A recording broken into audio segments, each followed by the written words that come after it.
Welcome to the latest episode of the Catalyst Health, Wellness, and Performance Coaching Podcast.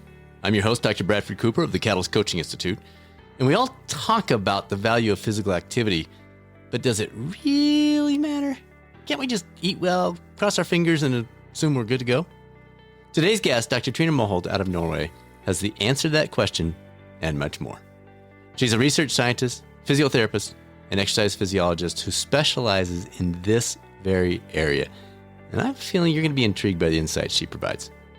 On the coaching front, we're less than a month away from your first opportunity to move towards certification as a health and wellness coach, including the MBHWC National Board process if desired.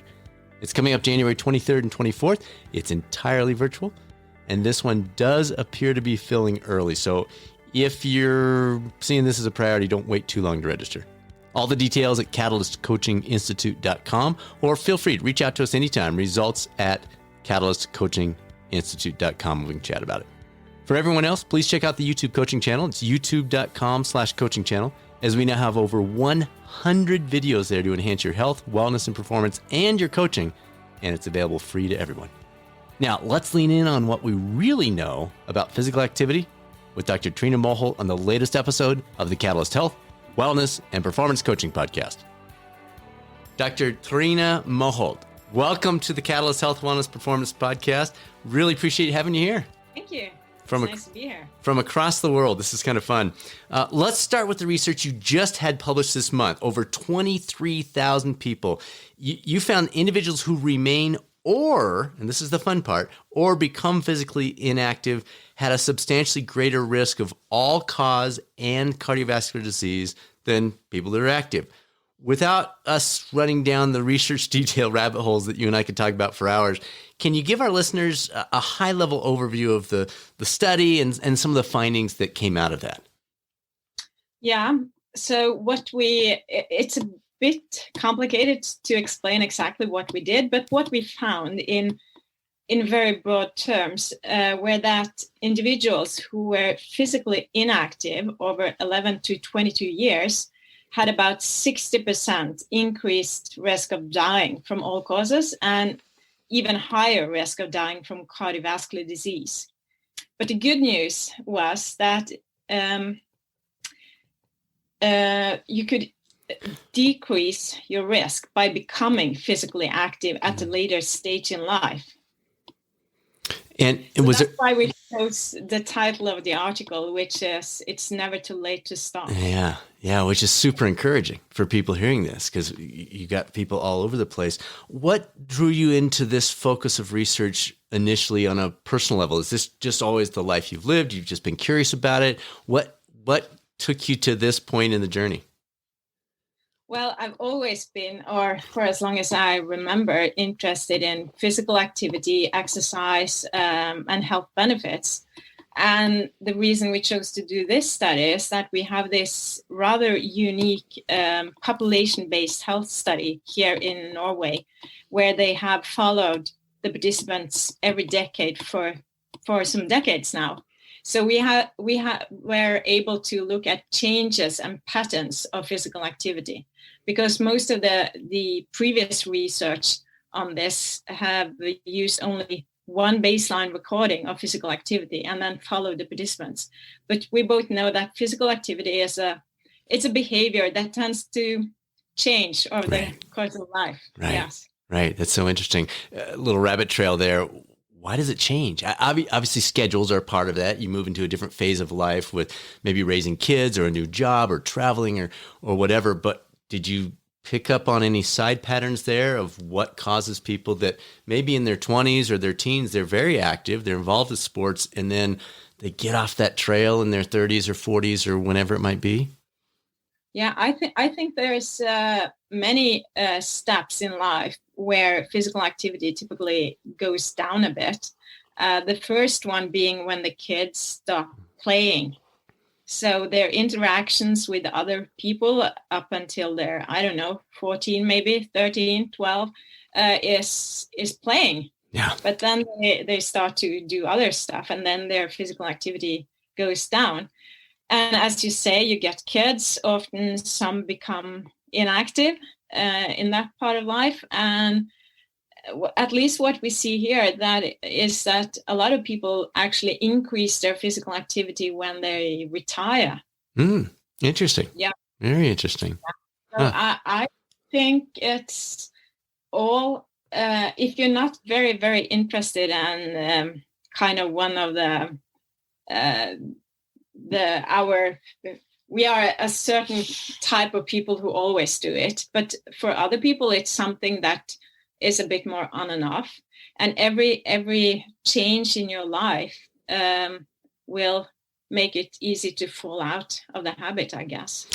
Now, this study took place in Norway. The research was based there and based on the national study that was being done.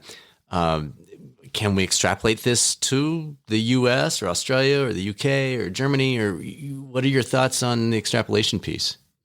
That's a good question. I think the results are pretty generalizable to all countries. But I think the kind of implementation of physical activity is different in different countries. I remember I was in the US once and talked about another study from the same cohort of people. And a lady came over and asked, so what should I do? And I suggested, well, you can walk to the shop. And she just said, no, I can't. It's not possible. So I think the structures in every country is different. Right. It's much easier to be physically active, for example, here and many places in Europe compared to in the US. Yeah. And even certain places in the U.S. versus other places in the U.S. Yeah, I'm sure. I'm looking out the window. We have trails that are 3 minutes away. It's no effort on my part. I don't even have to get in the car. I can just walk down the street and there's a trail. But that's not true for somebody that lives in many other places. So yes, absolutely. Are there cultural things? I don't want to get off this Norway thing too fast. Are there cultural things? I've not been to Norway. I did my PhD in the UK, so I had a chance to be in many countries throughout Europe. But are there cultural things about Norway that we should kind of keep in mind as we're talking this stuff through? Yeah, I think there might be. So we are a hiking and skiing people, at least many of us. But I think also in Norway we have big differences, and it's related to social status. We don't have that big differences between rich and poor as you do, but still we see a gradient there as well. Right. Yeah. Interesting. All right. So the study notes both those who stay active or become active. Was there a difference between these two? So, for example, if someone sits on the couch for 40 years and then hears you talk about this and says, all right, I'm getting active, do they get the same benefits as someone who has been consistent through their entire lifetime? Or I don't know. Walk us through that a little bit. Yeah, that's a really good question, because then you could just wait. Yeah, exactly. Yeah, when I'm 50, I got this covered. Yes. And it's a bit based on our data. We find for some of because we compare different samples without going into all the details, but we found for some of these samples, there were actually not that big differences between being active all the time or just becoming active. But one important point here is that to be part of this study, you had to survive for 10 years to take part in the second wave of the data collection, the second examination. So we miss all those who actually died. And there would be more people dying among those who were inactive in the first. Right. So it's a bit tricky to give a clear answer, but it's kind of similar to smoking. It's not that dangerous to have smoked 40 years ago. Right. But it's really dangerous to smoke. So today, you don't know when you have to stop. Right. To kind of accumulate the benefit. But exercise, or physical activity, most of all, give you immediate benefits. You have to keep it up. Right. Okay. Very good. Any surprises in your findings as you were going through this? You're in this culture. It's a pretty active culture. You yourself are pretty active.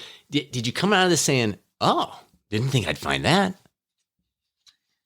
Yeah, it surprised me a little bit that we saw this quite large increase in risk of dying for individuals who were inactive when we added an extra examination point. So many previous studies have seen that, okay, being inactive increases your risk of dying. But when we saw that being inactive for 11 years or 22 years, this increased risk was really much higher than just looking at the one baseline measurement. Explain that a little bit more. So are you saying from 0 to 11 would show a difference, but then when you went from 0 to 22, it was substantially more so? Or I think there's more to it than what I'm hearing. Yeah, no, what we did was that we looked at those who were inactive for 11 years or 2 years. So when we took the same participants and only used their baseline, the first examination they participated in, the risk we estimated based on only one measure was not that big, because many of those who were inactive probably changed and became active. But when we knew that this person has really been inactive for 11 years, then the risk was much higher. Interesting. That's hopefully a wake-up call for a lot of folks. All right. Any thoughts or recommendations for those that are listening to this and they're thinking, yeah, but I've read the biggest thing is to eat healthy, and I don't like physical activity. I don't like exercise. I'm just going to eat well. Was there anything that came out of that, or from some of your other research that maybe related some insights that you could share with us on that food versus exercise constant debate, which, doggone it, I think they just go together, but I'd love to hear your thoughts. Yeah, I think they go together too. And I think a lot of this debate is based on weight loss. And I totally agree. If you want to lose weight, you should do something with your diet. Sure. Yeah. But I think it's really important to know that the main effect of exercise, at least in my view, is not weight or body mass. It's a lot of weight independent benefits that you gain by exercising. And also, as some of the people in this study and many other studies as well are quite old, it's really important to keep your muscle mass. And as soon as you start eating less calories without exercising, you will lose muscle mass. Yeah. It's really, really important, especially as you get older. Yeah. To keep that, and then you have to do some training. Yeah, strength, balance, all those components that affect the likelihood of hip injury or hip fractures and those kinds of things. Okay, very good. That's a good reminder. All right, so you note that even if individuals aren't able to hit the recommended level, which in this case is 150 minutes a week of moderate or 75 minutes a week of vigorous activity, there's still value. Can you expand on that value even for those folks that say, I just can't, that 150 or that 75 mark, it's just too much for me in my life and with kids or my job or my travel or whatever. Can you talk us through the value of even if you don't hit that level? Yeah, so that level is I wouldn't say just, but that's a recommended level. Right. And we know that if you do that, you're not safe, of course. You can get an injury, disease, you can die. But that's kind of an optimal level. But if you look at a graph between doing no physical activity and doing a lot, it's steepest close to zero. So if you do just a little bit, you will reduce your risk substantially. Whereas if you add another hour from doing already 2 hours per week, the graph is not that steep anymore. You will still get added benefit, but it's going from nothing to just a little bit, which is the most important step. Right. The marathoner that runs 67 miles a week instead of 59 miles a week, if anything, okay. Any tip? Was there any qualitative aspect to your studies that got into some of the things that people said, well, I went ahead and started for this reason, or I stopped for this reason, or any history type aspects of these are the types of folks that tend not to exercise for this period of time, and these are the people that tend to exercise. Were there any findings or even just things that you picked up during some of the discussions? No, actually, in this study, we don't have the data, or we haven't looked into that, at least. But what I do believe is what we just discussed about weight loss. I think a lot of people start exercising, and then they use the bathroom scale as their measure, and they see, no, this doesn't work. So I might as well stop because I didn't lose any weight. Right. But they didn't measure their blood pressure, their blood sugar levels. Right. Yeah. So I think the main effect of exercise is not weight loss. So this is really fun. So let's stay on this path for a little bit. We have access to more personal biometrics now. I've got my Garmin on. Everybody's got their little, their Fitbit or whatever their product of choice is, and so they're able to measure things that the accuracy might be a little in question at this point, but it's going to keep getting better. So I can look at my Garmin stress score. I can look at my resting heart rate. I can look on average. I can look at different things, and other people have access to other tools. Any suggestions for other things that maybe we're not thinking of? Sleep quality. Are there things that you would say to the person who says either my weight's fine, I'm good with my weight, I'm not going to exercise for that purpose, but I'm hearing you say that's not the main purpose of it, so maybe I should consider this a little bit more. Are there things that they could measure, scale aside? They throw the scale in the trash can. What are other things that maybe they could look at? Maybe it didn't come out of your study, but just things that you've garnered through the years of doing this. Yeah, I would say that the main reason to exercise would be quality of life. Mm-hmm. Of course, if you really hate it, it's hard to convince someone. But I think that everyone will feel more energy and just be happier if they move a bit. But the first 30 days, there's, I'm sore. I don't have as much time in my life. I'd rather sit on the couch. I missed binging my Netflix show, whatever.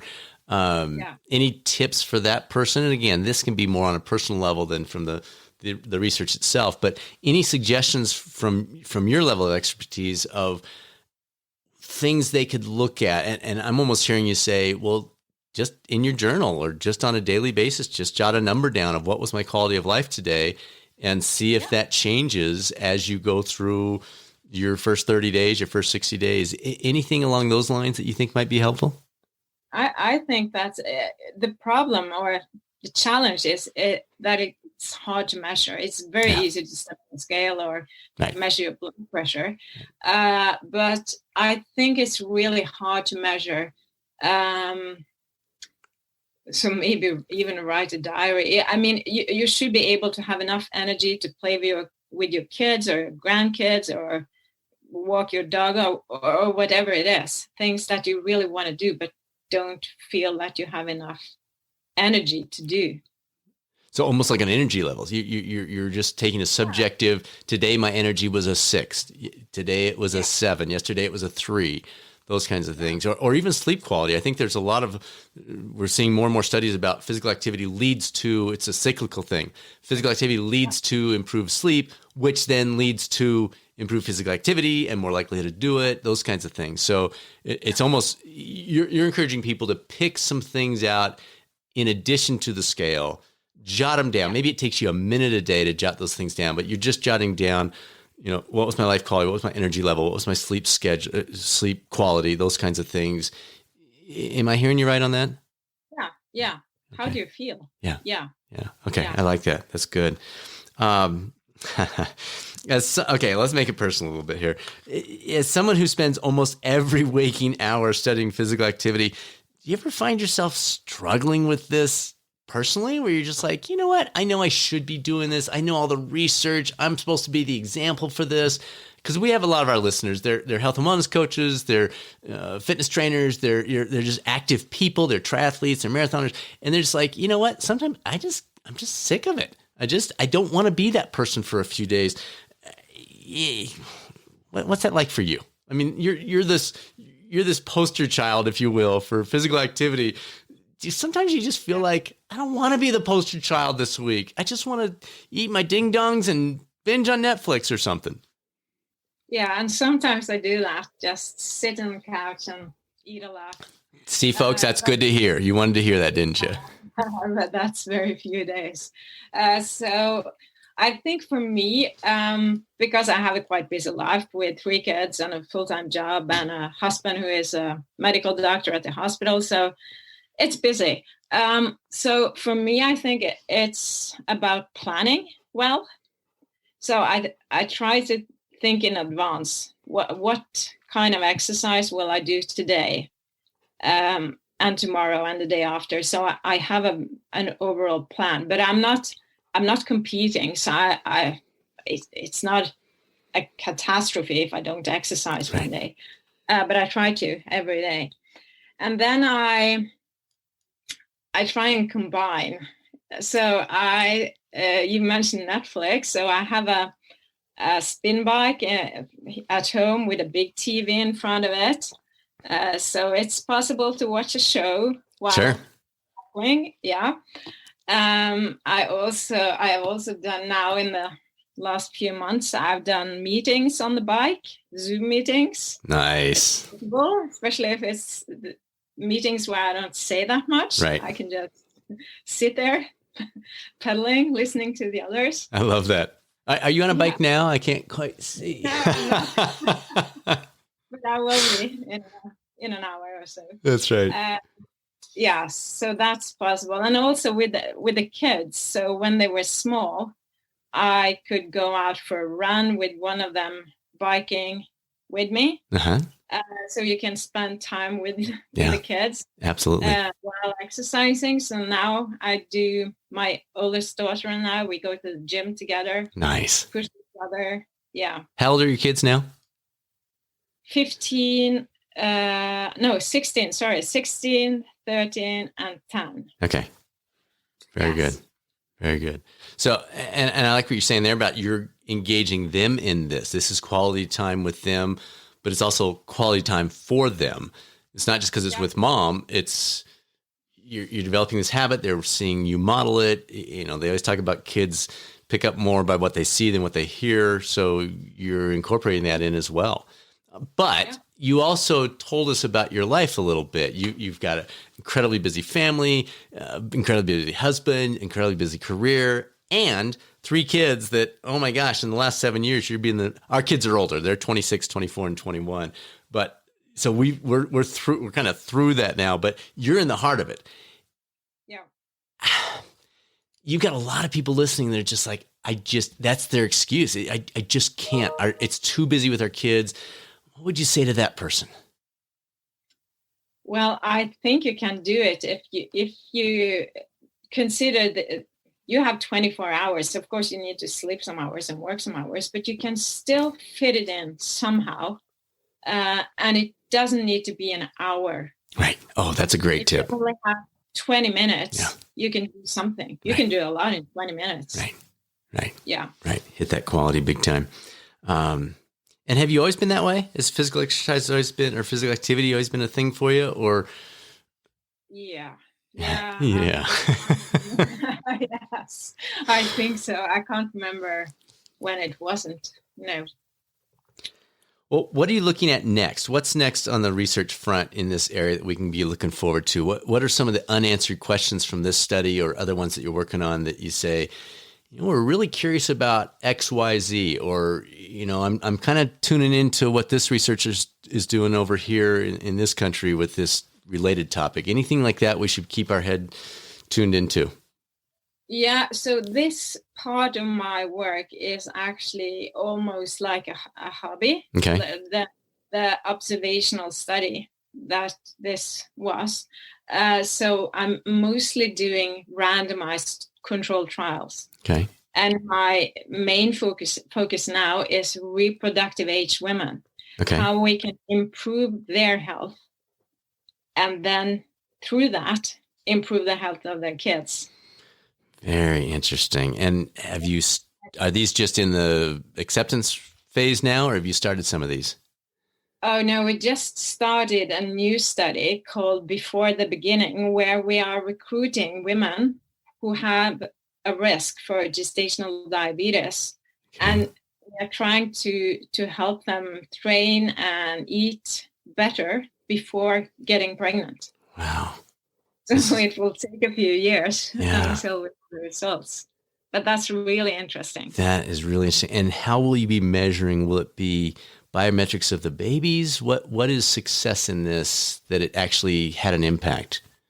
Yeah, we have a lot of measures. Our primary goal is to reduce the incidence of gestational diabetes in the mom, but we do measure the body composition of the baby, the cardiac function of the baby, lots of things. Wow. And how large is the sample size for this one? Or what are you thinking? I'm not sure if I dare to say. We are hoping to recruit 260 women. So these are real numbers. Yes. That is it exciting. will be hard work. Yes. Well, people, I know folks are going to want to tune into that. I love the title, Before the Beginning. Anything else? Or maybe beyond your research, what are things that people listening that are interested in this physical activity aspect? Are there other researchers they should tune into? Or is there some cutting edge stuff that's coming out that maybe I'm not aware of, or our listeners aren't aware of, that you're just saying, oh, Brad, don't let them miss this, because this could change the way we look at things?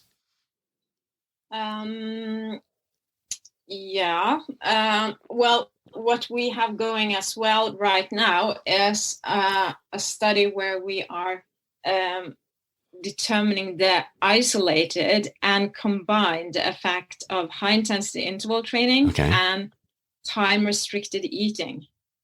I don't know if you've.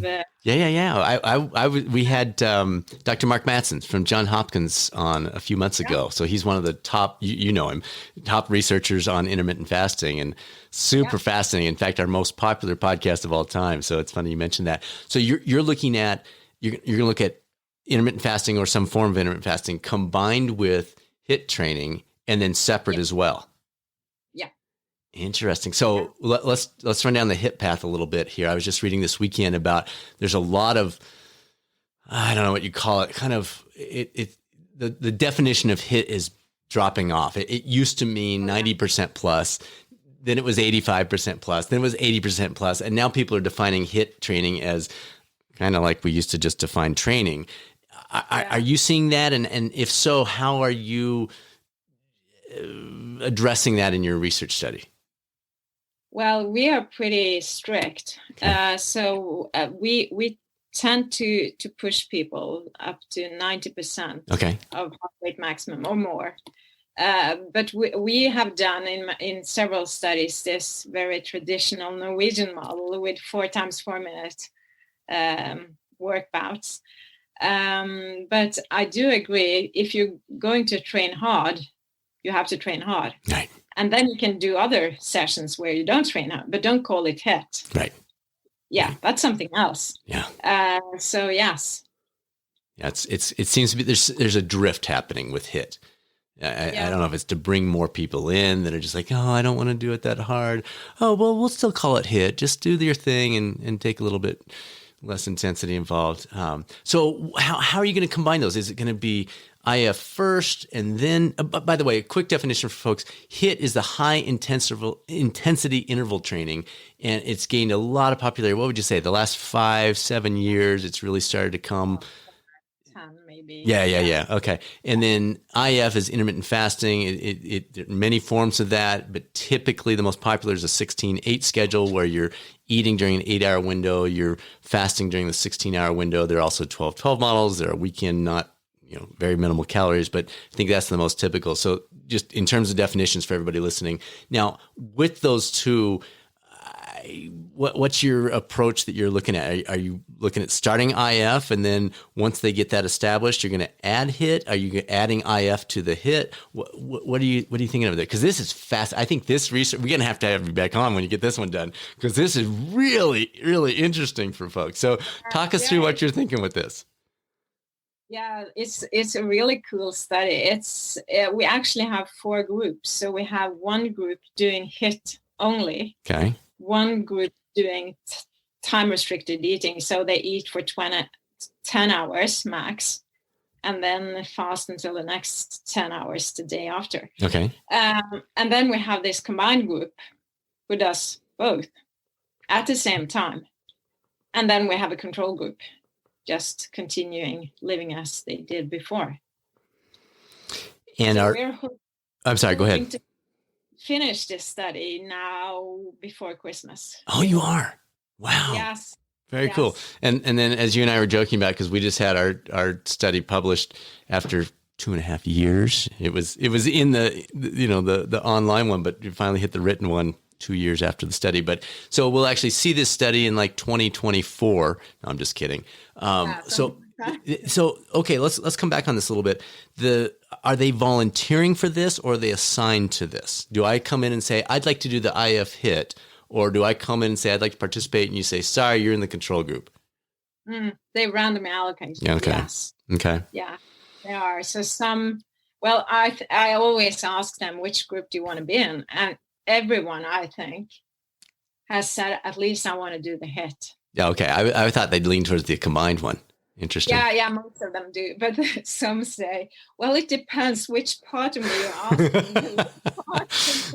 the lazy Brad or the fired up Brad? Exactly.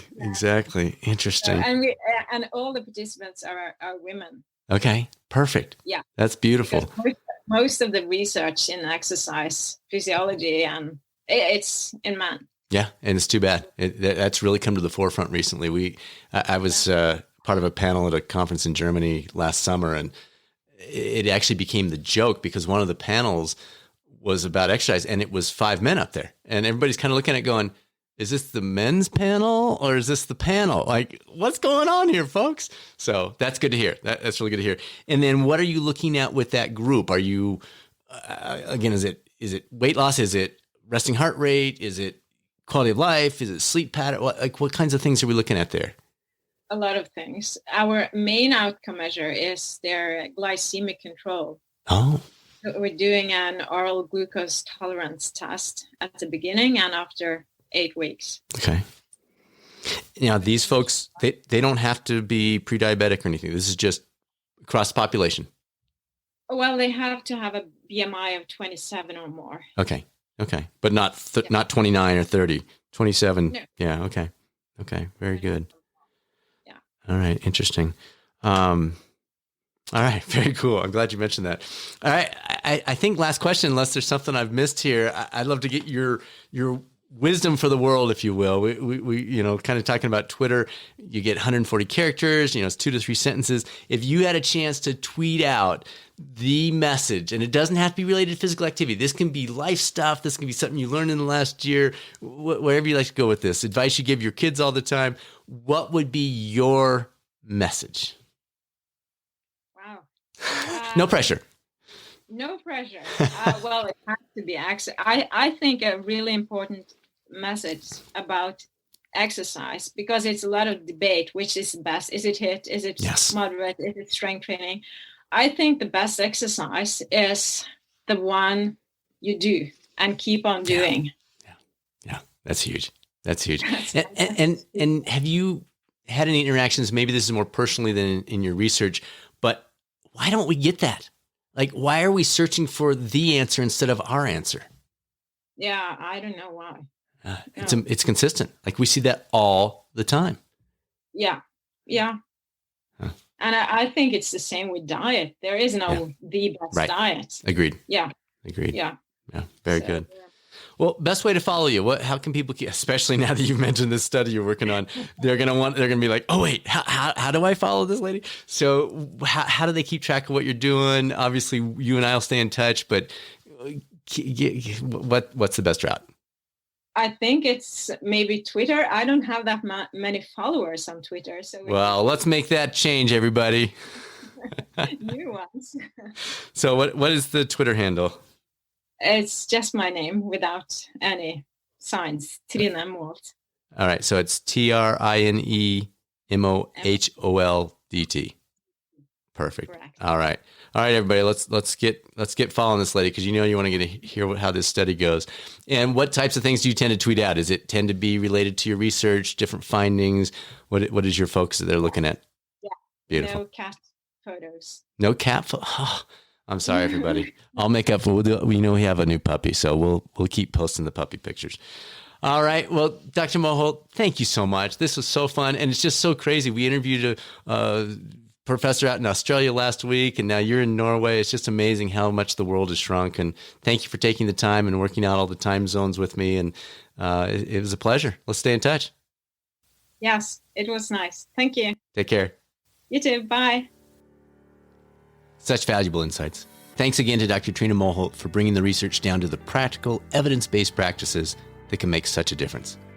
And thank you for tuning into the #1 podcast for health and wellness coaching. Next week's guest is Dr. William Schaffner, a physician and professor of infectious disease from Vanderbilt University.